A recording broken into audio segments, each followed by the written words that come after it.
Affair by Dachelle, Dixon. It was a dark and stormy night, a night so dark you could cut it with a knife, and Detective Mulder sat pensive at his desk, tapping a thin pencil to his forehead.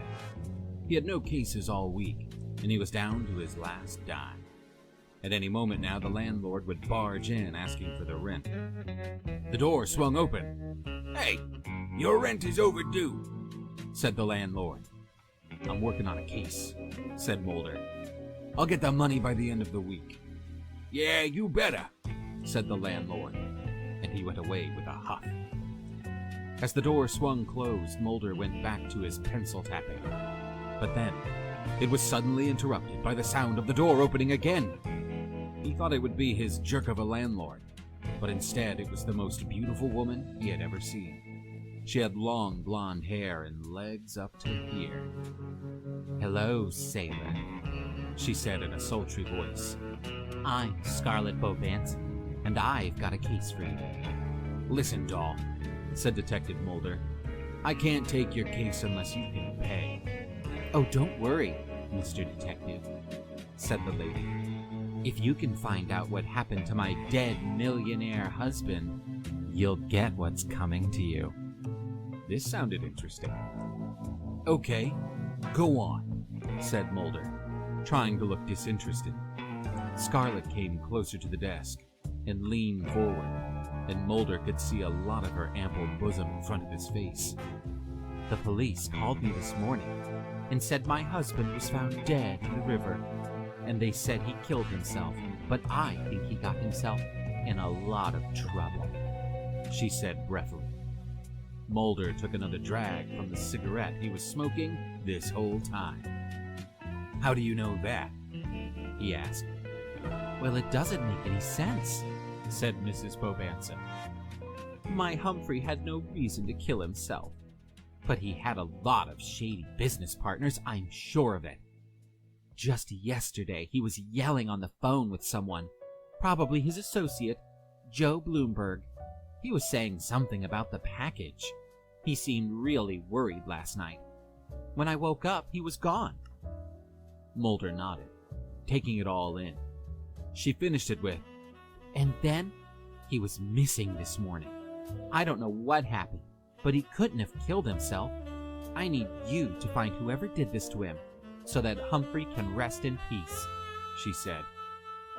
"All right, Mrs. Bobanson," said Detective Mulder. "I'll take your case. I'll take half up front, and the rest when the job is done."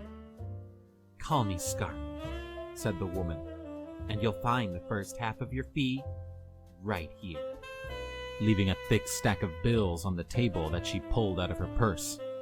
Mulder quickly slid the money into a drawer and stood up with a flourish, putting on his hat. "Sounds like a job for Geronimo Mulder," he said. Chapter 2. A Fishy Situation. Mulder decided to talk to his informant in the underground crime world, a low-level street thug named Jimmy the Rat Bisk. This guy might not be very high up in the organization, but he was a smooth talker, and he knew everybody and could get the dirt on anybody. That's what made him a really good informant. He was also not paid very well, so Mulder would give him some extra cash for some info. No one suspected anything. So Mulder met him at the usual spot, a little rundown diner by the old meatpacking factory called Rosie's. It was great for out-of-town truckers and the like, so they could just hang out and talk freely. "So, you got any info for me?" asked Mulder, after they had settled into their usual ham sandwich with cheese. "Hey, listen, boss," said Jimmy, his eyes nervously darting back and forth. "I don't got nothing for you today. I never heard of no Humphrey Bobanson.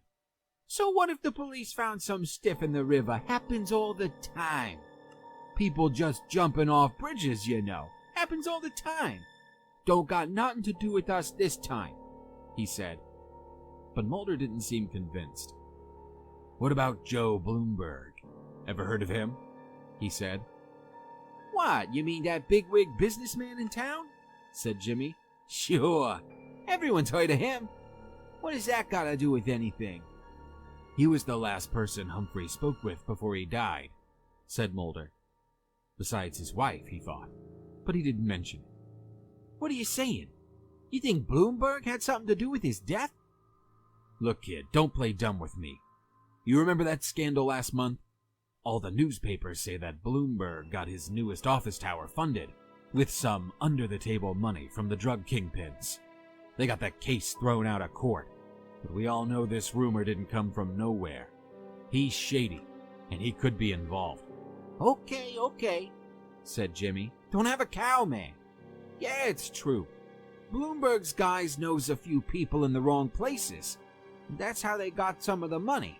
But I'm telling you, I never heard of no Humphrey whatever his name is, and we got nothing to do with him, I swear, he said. Listen, kid, you better not be lying to me, or the next time I see you, I'm gonna suck you in the face, said Mulder.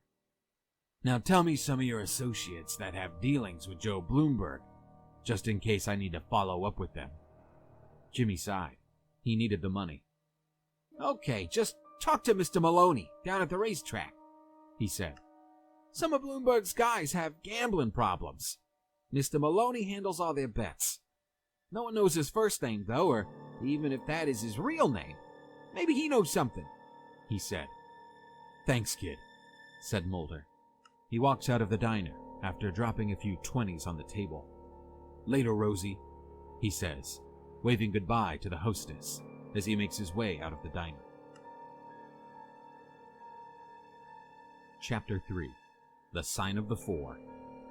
Jimmy Fisk was a dead end. At least it seemed that way. So Detective Mulder had one more trick up his sleeve. He decided to break into the Bobanson house, really quiet. He was sure that he could find some information in the dead man's office that would connect him with his potential murderer.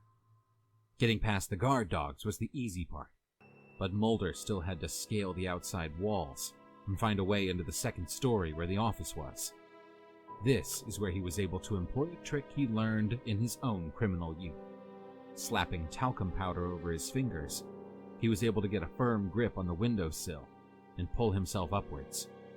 Next, he slid a small pick under the underside of the window pane. One quick jiggle, and he was able to release the catch on the window and pull it up from the outside. Oh, and also he was dressed in all black, so it didn't set off the motion sensors. Also, this was at night, obviously. He had also cased the place earlier, and determined that due to the widow's grief, Scarlet Bobanson was staying at a friend's house tonight, so the place was empty. But he needed to also disable the alarm, so he quickly made his way over to where the alarm was, and he put a device on there that would trick the alarm into thinking everything was okay. Once everything was in a good state, Mulder went back to Mr. Bobanson's office and started looking around. Nothing looked out of the ordinary at first, but then he started noticing some papers on his desk which looked like normal business documents at first.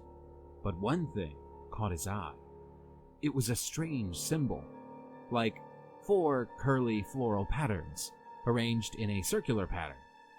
From a distance, the 4 curlicues looked all the same, but on closer examination they were all slightly different.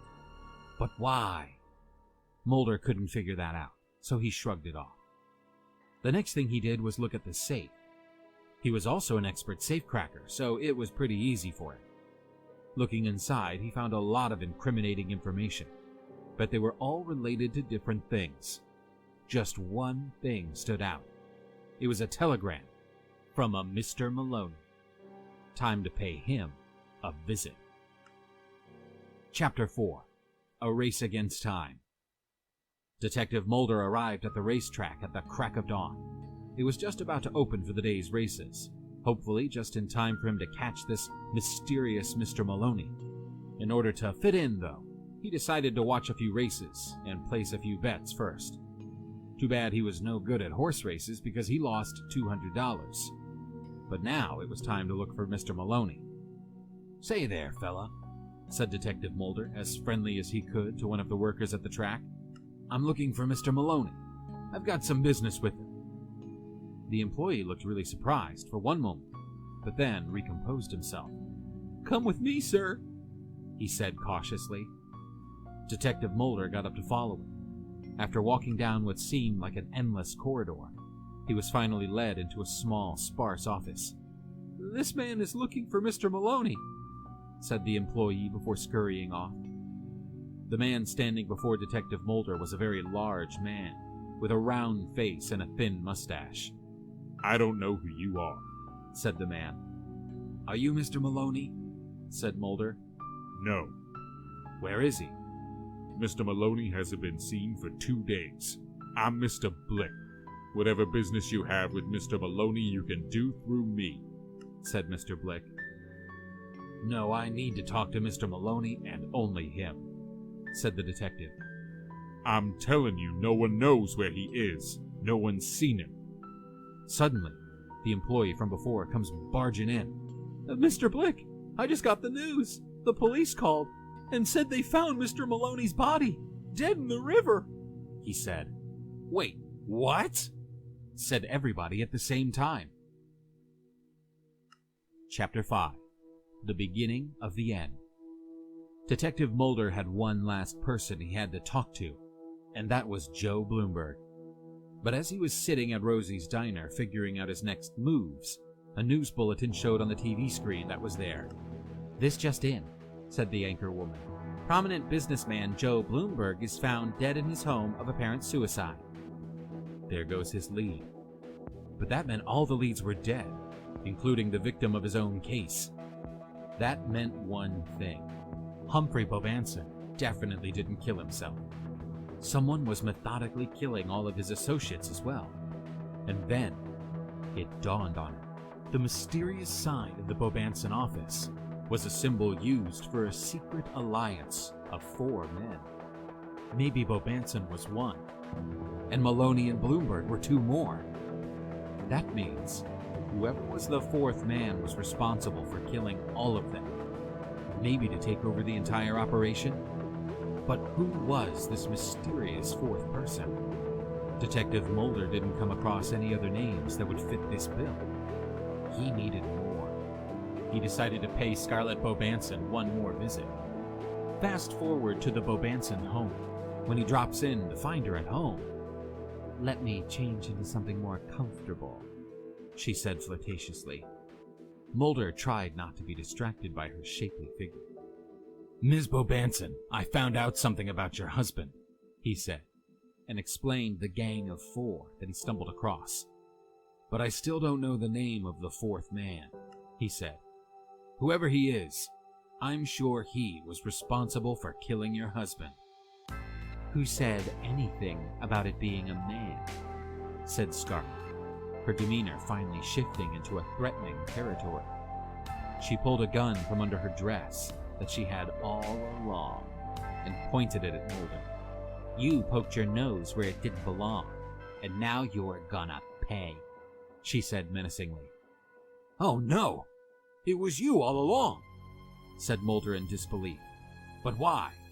Why did you even come to me?" "Because the other 2 would have come to you first," she said. "I needed you to be distracted so I could get rid of them. And now that I'm the only one left in the Bobanson Empire, I can get rid of you." She fired her gun, but it missed. Mulder dodged quickly. "Now!" he yelled. Suddenly, from the ceiling, Jimmy Fisk and some other people leapt out and subdued Mrs. Bobanson. "The police will come for you shortly," said Mulder, as he tied her to a chair and the underlings ran off. "You won't get away with this." "It's too late," said Scarlet. "You might have gotten me, but you still have to deal with our boss, the Burmese Falcon. He'll get me out, and you're dead next. You'll see." The end. Detective Mulder will return in the Burmese Falcon.